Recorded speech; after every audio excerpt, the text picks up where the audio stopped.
Alright, তো আজি আমি আলোচনা কৰিম অনুৰণী 4.2 য'ত ক্লাছ 10ৰ 4.2 মেথছৰ বিষয়ে, য'ত আমি অলৰেডি 7 নম্বৰলৈকে কৰিছোঁ। 8 নম্বৰটো কি হ'ব?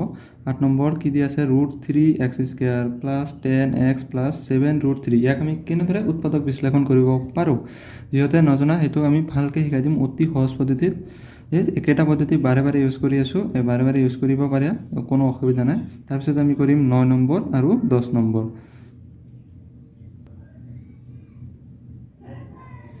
ঠিক আছে, এইটো আমাৰ কি দি আছে? √3x² plus 10x plus 7√3 = 0। ইয়াক আমি কেনেদৰে সমাধান কৰিব পাৰোঁ? আমি কৈ আছিলোঁ যে ভিডিঅ'ত যে সদায় আমি x² হওক মানে √3 পূৰণ কাৰ লগত কৰিব লাগে? ধ্ৰুৱক পদ। ধ্ৰুৱত কি আছে? 7√3 কৰিলে কিমান হ'ব? √3 কি হ'ব? √3² × 7, তাৰমানে কিমান হ'ব আমাৰ? 3 × 7। 3 × 7 মানে কিবা? 21টো এতিয়া কি কৰিব লাগে? আমি ফেক্টৰ কৰিব লাগে। ফেক্টৰ কেনেদৰে কৰিব পাৰোঁ? 21 কি দি যায়? 3 দি যায়, 7 বাৰ একে হ'ব। তো আমি 7 + 3 কৰিলে কিমান হ'ব? 10। 7 + 3 কৰিলে আমাৰ কিমান হ'ব? 10। তাত সেইটো বস্তু আমি আকৌ কেনেকৈ লিখিব পাৰোঁ? ইয়াতে চোৱা, ইয়াতে আমি কেনেকৈ লিখিব পাৰোঁ। যেনেকুৱা √3x² plus 3x plus 7x। 3x plus 7x কিমান হ'ব? 10x। একেই থাকিল, একো চেঞ্জেছ হোৱা নাই। প্লাছ 7√3 = 0। এইটো বস্তু আমি কি কৰিব পাৰিম? ইয়াতে চোৱা, ইয়াতে √3x² প্লাছ ইয়াতে 3টো আমি কি লিখিব পাৰি? √3 × √3x লিখিব পাৰি নে নোৱাৰি? মানে √3 তো তাত স্কুৱেৰ ৰুট কেঞ্চেল হ'ব, যাই পেলাই আমাৰ কি থাকিব? 3 থাকিব, একেই থাকিব। Plus 7x plus 7√3 = 0। ইয়াতে চোৱা কি লিখো? এতিয়া কি কমন ল'ব পাৰি? √3 কমন পাৰি, √3 আছে কমন ল'ব পাৰি, x আছে কমন ল'ব পাৰি। তো √3x ইয়াতে কিমান থাকিলে? x এটা কমন লোৱা হৈছে বাহিৰত, তো ভিতৰত এটা x থাকিব। প্লাছ ইয়াতে √3 এটা কমন লৈছোঁ, x এটা কমন লৈছোঁ, কিমান থাকিলে? √3টো কমন থাকিলে। প্লাছ ইয়াতে যদি 7 কমন লোৱা, ইয়াতে কি থাকিব? x প্লাছ কি থাকিব? √3 = 0। তো এতিয়া এনেকুৱা হ'ব x প্লাছ √3 লগতে কি হ'ব? √3x প্লাছ 7 = 0 হ'বনে? তাৰপিছত ডাইৰেক্ট লিখা, ইয়াত x plus √3 = 0 or √3x plus 7 = 0। এইটো কি হ'ব? x = -√3 or x প্লাছ আছিলে, এইফালে গ'লে কি হ'ব? -7 / x পূৰণ হৈ আছিলে 3টো, এইফালে √3টো ডিভাইড হ'ব। তো নিৰ্ণয় মূল দুটা কি হ'ব?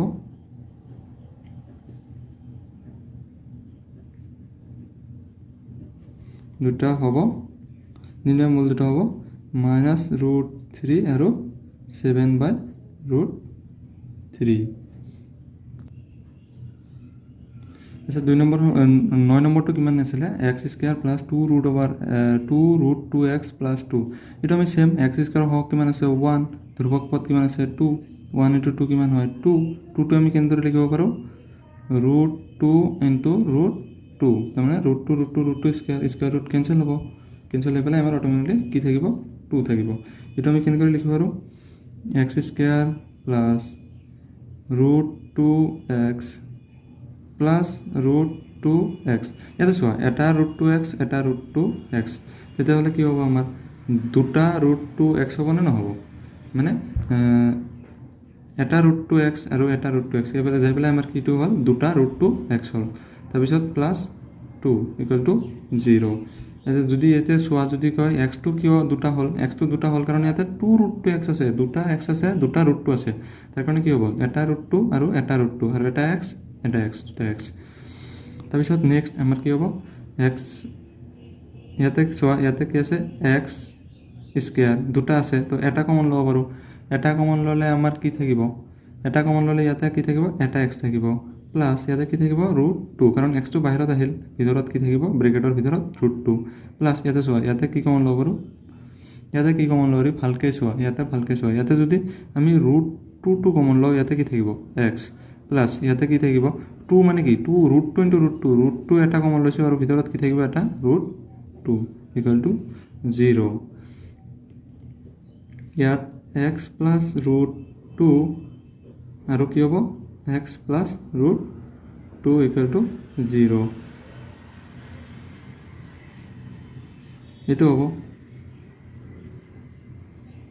ইয়াত x plus root two equal to 0 or আৰু এটা কি হ'ব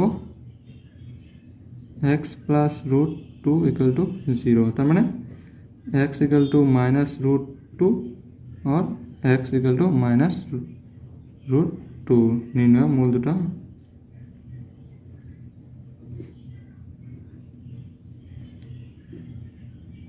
হ'ব নিৰ্ণয় মূল দুটা কি হ'ব মাইনাছ ৰুট টু আৰু মাইনাছ ৰুট টু ইয়াতে চোৱা ইয়াতে আৰু 10 নম্বৰটো অলপ বেলেগকৈ দিয়া আছে মানে ইয়াতে এক্স স্কুৱেৰটো মাইনাছ আছে কাৰণে পিছত লিখিছে এইটো আমি ফাৰ্ষ্ট কি কৰিব লাগিব চিধা কৰিব লাগিব চিধা কেনেকৈ কৰিব পাৰোঁ 3x স্কুৱেৰ আগত আহিব 3x square plus 14x plus 5 equal to 0 এইটো চোৱা এতিয়া সমান চিহ্নৰ সোঁফালে আৰু বাওঁফালে মাইনাছ দি পূৰণ কৰিলে কি হ'ব ইয়াতে মাইনাছ দি পূৰণ কৰিলে হ'ব minus minus plus 3x square ইয়াতে কি হ'ব মাইনাছ প্লাছে মাইনাছ 14x মাইনাছ কি হ'ব প্লাছ মাইনাছে মাইনাছ 5 ইকুৱেল টু 0 এতিয়া মই কৈছিলোঁ কি এক্স স্কুৱেৰৰ সহগ মানে 3 আৰু ধ্ৰুৱক পদ 5 পূৰণ কৰিব লাগিব 3 পূৰণ 5 কৰিলে কিমান হ'ব 15 পৰা আমি 14 কেনেকৈ পাওঁ 15 পৰা 14 কেনেকৈ পাম 1 ইনটু 15 কিমান হয় 1 ইনটু 15 কিমান হ'ব 15 হয় না 15 পৰা যদি আমি 1 মাইনাছ কৰোঁ কিমান হ'ব 14 হ'বনে নহ'ব হ'ব তো সেইকাৰণে আমি কি লিখিব পাৰিম 3x square minus 15x plus x minus 5 equal to 0 ইয়াতে চোৱা একেই কি কমন ল'ব পাৰোঁ 3x কমন ল'ব পাৰোঁ 3x কমন ল'লে x স্কুৱেৰ আছিলে দুটা আছিলে এটা কমন লৈছোঁ কি থাকিব এটা থাকিব মাইনাছ ইয়াতে 15 পৰা 3 কমন লৈছোঁ তাৰমানে কিমান থাকিব 5 কমন থাকিব x এটা কমন লোৱা হৈছে তো প্লাছ ইয়াতে চোৱা ইয়াতে কি কমন ল'ব পাৰোঁ 1 কমন ল'ব পাৰোঁ কাৰণ ইয়াতে x আছে ইয়াতে x একো নাই ইয়াতে 5 নাই তাৰ কাৰণে কি 1 কমন যায় 1 কমন ল'লে 1 ইনটু x কিমান হ'ব x আৰু 1 ইনটু মাইনাছ কি হ'ব এইফালে 5 ইকুৱেল টু 0 গতিকে x মাইনাছ 5 আৰু কি হ'ব 3x প্লাছ 1 ইকুৱেল টু 0 ইয়াত x minus 5 equal to 0 or 3x plus 1 equal to 0 তার মানে কি হবে x equal to 5 or x equal to minus 1 by 3 এটাকে নির্ণয় মূল দুটা হ'ব কিমান হ'ব 5 আৰু -1/3 আচ্ছা এটা কথা মনত থাকিব দ্বিঘাত সমীকৰণৰ যিমানকেইটা মূল আছে সব মূল দুটাই থাকিব দ্বিঘাত মানে ইয়াৰ স্কয়াৰ সৰ্বোচ্চ ঘাতৰ সমানে হ'ব ইয়াৰ মূলটো ইয়াতে স্কয়াৰ আছে কাৰণে দুটা মূল পাইছোঁ